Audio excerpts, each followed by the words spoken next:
inside Loro Piana, the $5 billion brand nobody knows. In the heart of Florence, inside a Renaissance palazzo with no signage, no advertising, and no public presence, a family-owned company quietly generates $5 billion in annual revenue selling products you've probably never heard of. While luxury giants spend hundreds of millions on marketing campaigns and celebrity endorsements, this invisible empire has built its fortune on a single principle: true excellence needs no announcement. The story of this hidden titan reveals everything about the difference between brands that sell luxury and companies that create it. The company is Loro Piana, and until its partial acquisition by LVMH in 2013 for 2.6 billion euros, most people outside the ultra-wealthy circles had never encountered the name. Yet fashion insiders, European aristocracy, and Silicon Valley billionaires have worshipped this brand for decades, not because of its marketing, but because of its uncompromising commitment to sourcing the world's finest natural fibers. Loro Piana represents the ultimate paradox of modern luxury. The less people know about it, the more prestigious it becomes. Founded in 1824 in the Italian Alps, Loro Piana began as a wool trading company in the small town of Corona. The Loro Piana family spent generations building relationships with shepherds across the globe, from the highlands of Mongolia to their remote plains of Australia, seeking out the rarest and most exceptional natural materials. This wasn't about fashion or trends, it was about an obsessive pursuit of quality that borders on the fanatical. The company's most famous material is vicuña, a fiber that comes from a wild South American camelid related to the llama and alpaca.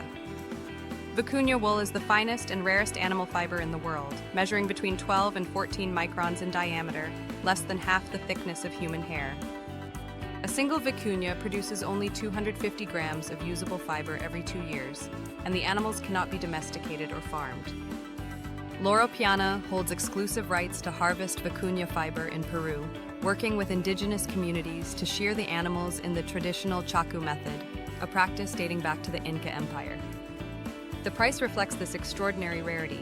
A vicuña coat from Loro Piana can cost between $20,000 and $50,000, yet there's typically a waiting list of several years. The company produces only a limited number of vicuña garments annually, not as a marketing strategy, but because that's simply all the fiber available in the world. This represents luxury in its purest form, scarcity driven not by artificial restriction but by nature itself. If you're captivated by these stories of hidden luxury empires and want to discover more secrets from the world's most exclusive brands, you need to be part of our community. Subscribe to Lux Eternal and hit that notification bell to join thousands of luxury enthusiasts who receive our exclusive investigations into the brands and stories that shape the world of high-end excellence. We're also running an extraordinary giveaway right now. Check the link in our description to enter and potentially win something truly special. Your subscription helps us continue bringing you these fascinating deep dives into the hidden universe of authentic luxury. Beyond vicuña, Loro Piana has secured exclusive access to other extraordinary materials that most luxury brands can only dream of obtaining. The company controls the entire supply chain of baby cashmere, the undercoat of cashmere goat kids collected during their first spring molting. This fiber is 30% finer than regular cashmere and comes from goats raised in the harsh climate of Inner Mongolia, where temperatures can drop to minus 40 degrees Celsius. Loro Piana employs specialists who travel to remote Mongolian villages, working directly with herders to ensure the fiber meets their exacting standards. The brand's lotus flower fabric represents perhaps the most extreme example of their material obsession. This textile is woven from fibers extracted from the stems of lotus flowers grown in Myanmar, a process so labor-intensive that it takes 200,000 lotus stems to produce enough fiber for a single scarf. The fabric is naturally water-resistant, incredibly soft, and possesses a unique shimmering quality, with prices starting at $7,000 for a simple wrap. Loro Piana also controls several sheep ranches in Australia and New Zealand, where they breed sheep specifically for the finest merino wool. Their Tasmania estate produces some of the world's most exclusive wool, with fiber so fine it rivals cashmere in softness. The company's vertical integration extends from animal genetics to finished garments, ensuring absolute control over quality at every stage. This obsessive attention to materials extends to the manufacturing process as well. Every Loro Piana garment is produced in Italy, primarily at their facilities in the Piedmont region where the company originated. While competitors have moved production to lower-cost countries, Loro Piana maintains that the artisanal skills required for their products exist only in the Italian workshops where craftspeople have spent decades perfecting their techniques. A single Loro Piana suit jacket passes through the hands of 35 different artisans during its creation, each specialist focusing on their particular expertise.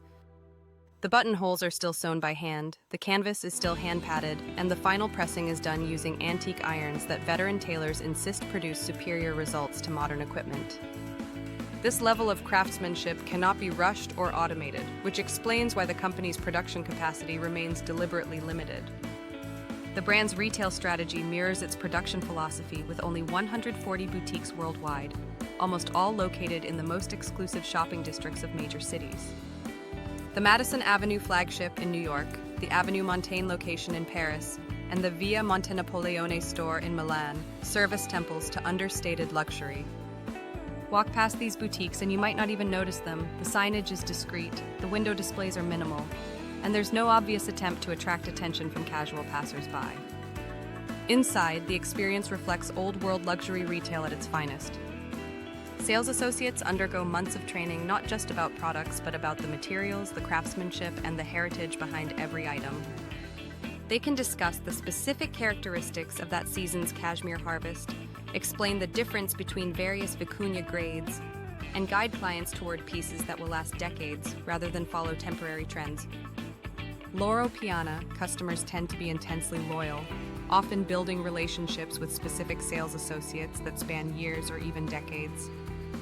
These aren't one-time luxury purchasers seeking status symbols, they're connoisseurs who appreciate exceptional quality and are willing to pay for materials and craftsmanship that simply cannot be replicated at lower price points.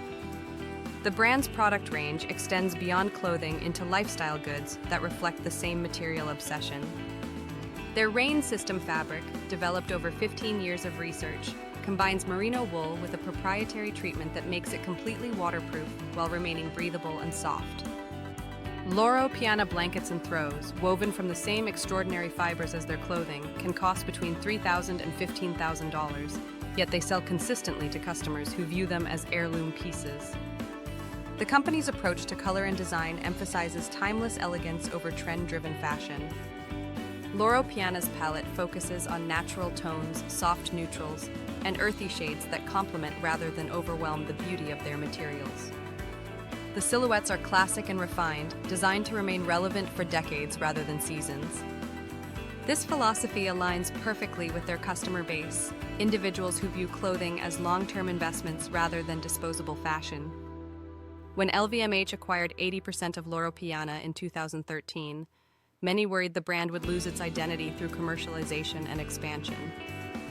Instead, Bernard Arnault, LVMH's chairman, recognized that Loro Piana's value lay precisely in its exclusivity and restraint. The acquisition provided capital for expanding material sourcing and opening new boutiques, but the brand's core philosophy remained unchanged. Under LVMH ownership, Loro Piana has actually become more selective about its growth, opening new stores only in locations that meet strict criteria for clientele and market maturity. The company has resisted pressure to launch aggressive marketing campaigns or collaborate with celebrities, understanding that their customer base values discretion over publicity. The brand's influence extends far beyond its direct sales into shaping how luxury fashion thinks about materials and quality. When Loro Piana introduces a new fabric technology or secures access to a rare fiber, the entire industry takes notice. Competitors attempt to replicate their innovations, but without Loro Piana's century-long relationships with fiber producers and their commitment to controlling the entire supply chain, the results invariably fall short.